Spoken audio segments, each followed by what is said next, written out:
Alright guys, it's Charlie Tango 1994 back with another YouTube video. The goal of DXing, as we all know, is to log as many and as distant contacts as you can. And for many, that's the name of the game. There are, however, a number of other benefits to heading out with a bag of radio equipment looking for the highest ground we can find to set up our station and start calling DX.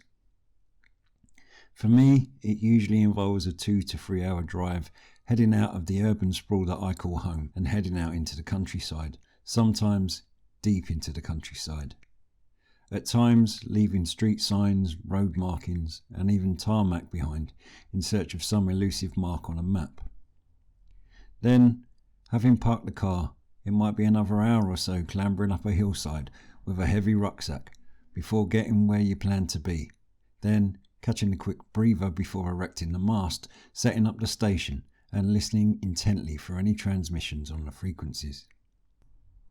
For a thoroughbred urbanite like me, the attraction of getting into the countryside is not too difficult to explain, as too is the choice to walk out several miles from the car to set up a station. What you get when you drive out, ascend whichever climb is involved to get to your radio spot, is the incredible views, especially when the skies are clear and the weather is good. So, part of heading out over a weekend is not just the radio, but the incredible views. And with all of those wide open spaces available to us, it makes sense to put a drone in the air. Now, it doesn't take much to get me interested in a new hobby, and as soon as I bought my first drone, I got into it. Like everything, there are budget drones and top-end drones. I am very firmly into the budget end of things, and so far I've had 5 different drones. It's true though that I've lost all but 2 of them, so I'm down to the main one, which is the better one, but is larger and a bit too bulky to carry with me when I'm already carrying my radio bag, and until last year also had a little selfie drone that crash landed in a field last year and I was unable to recover. I replaced the selfie drone with a better one towards the end of last summer, but I've never got round to reviewing it. There are a few different types of drone on the market, and this little guy is known as a selfie drone or pocket drone, which is pretty self-explanatory. Naturally, because of its size, it's just right to slip into the side pocket of your rucksack, and as you can see, the arms just fold out when you want to use it.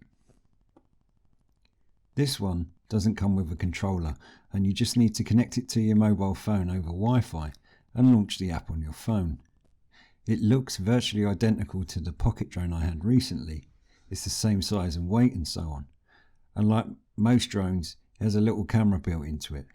But it is a different model and comes with a couple of additional features I didn't get on the other one.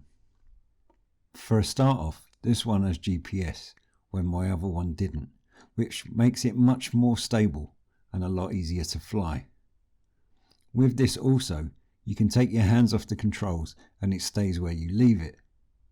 It also has a find me button, which brings it back to you automatically, as well as a follow me function, so it will track your location as you move about. I've not used it much yet, but I am definitely less anxious about losing this one. So I am looking forward to some good open ground when I get a chance, and giving it a proper run through, but hopefully it should get me some good footage of the scenery when I'm out DXing. Like most small drones, it's pretty lightweight and does get buffeted a bit by the wind. It also doesn't have as good a range as its larger counterparts because of the limitations of the Wi-Fi connection. It won't go as high as my other one and will move out of range pretty quickly when you send it away from you, but it's a one button push to get it to come back to you, and it also has an automatic takeoff and landing, so it's pretty simple to use. So, along with my other gear, I'll be tucking this up in my radio bag, and if it's not possible to take my main drone out, I think this will be a useful second choice. It really is super lightweight and easy to pack away, so I think it's well worth the money.